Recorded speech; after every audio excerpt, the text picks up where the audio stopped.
Hello everyone, my name is Logan and welcome back to my channel. Today we're talking about something I've never really spoken about on my channel before, and that's classism. Classism is a major problem in this country, especially when it comes to ideas like minimum wage, education, and healthcare. However, I'm here to talk about something a little different. I want to discuss casual classism and class privilege. Alright, this is put a finger down, stay away from me edition. If you think Android is better than Apple. If you hate Christmas. So first of all, for those of you unaware, classism is the manner in which marginalization, ostracism, and oppression occur within a social class worldview model, Lou Oxford Handbooks Online. Essentially, the working and impoverished classes are looked down upon and given less opportunities due to their social class.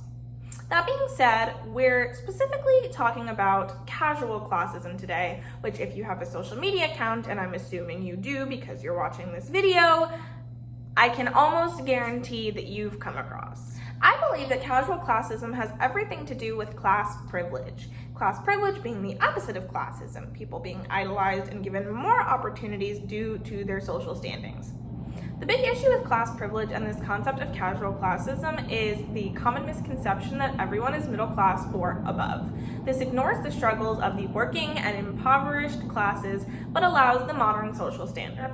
Most of the class privilege I've observed makes its way onto the internet. One of the many reasons that things go viral is relatability.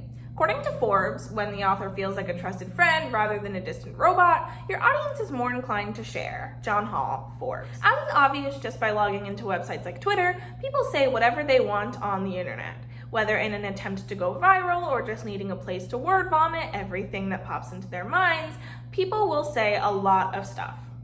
For example, I can log into my Twitter account right now and see, "Shut the fuck up before I open a Nature Valley bar on your bed," at Eamon.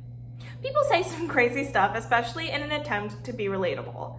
That tweet I just mentioned has 419,000 likes and 62.3 thousand retweets. So what does this have to do with casual classism? Like I mentioned, people assume everyone is middle class. There's a reason for this. 52% of Americans in 2016 were middle class. That's 1 in 2 people being middle class.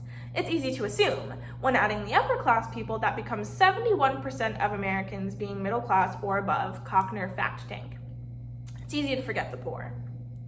When half the population is middle class and relatability gets you famous on the internet, it's easy to appeal to the class standards. People will get it. You make a joke about using Tupperware instead of mixing bowls when baking, and people will chuckle to themselves, like the Vine says.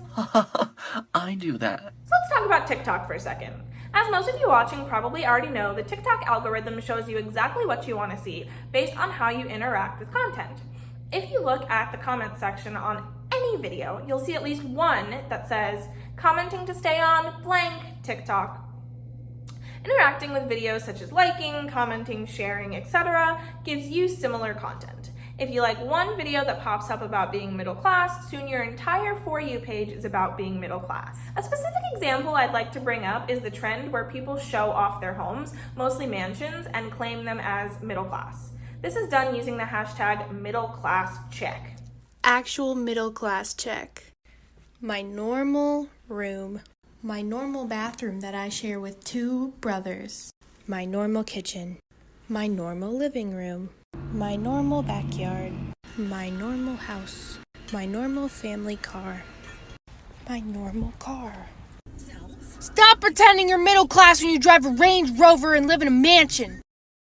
When going to the comments on this particular video, you'll see people saying things like, "There's no reason to post this other than to brag," or "Fun fact, 99% of people using this sound use it to flex being above middle class."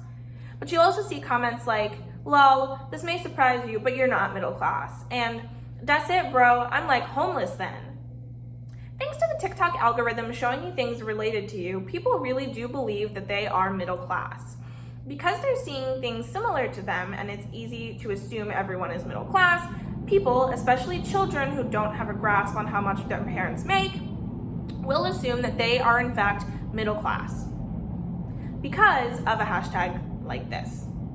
They are being shown that their upper class lifestyles are indeed middle class.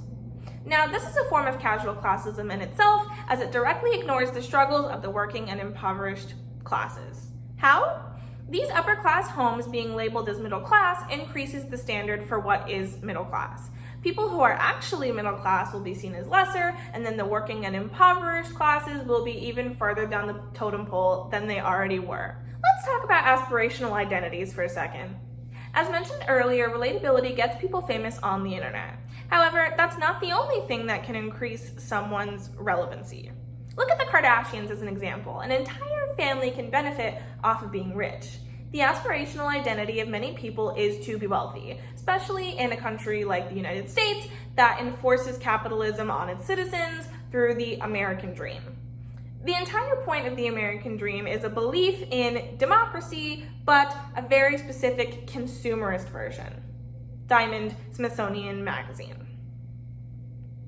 There's a sense of relatability there. People like Paris Hilton and Nicole Richie are an example of what the American people can be. They want, or at least are supposed to want, to be consumers, and these high-ranked celebrities who are famous solely for being rich are the perfect example of consumers. Now, some people will use both the relatability that comes from similarity and the relatability that comes from ideology in order to get likes. An article gives a specific case in which one user who bragged about her in-home spa was actually filming the tile store where she worked, Alpern Cubed. The idea that people should be rich, or at least want to be rich, enforces the idea that working and impoverished people are not in an acceptable position. But when these lower classes lack opportunity, how are they ever supposed to escape these roles? How are they ever supposed to achieve wealth? At the end of the day, ignorance is not bliss. Gen Z, the main users of TikTok, claim to be the woke generation, working to improve the struggles of minorities based on race, sexuality, gender, etc. But where does class fall into this? When Gen Z uses social media to preach about respect and then turn their backs on class, most minorities are affected by classism. Are they really helping at all?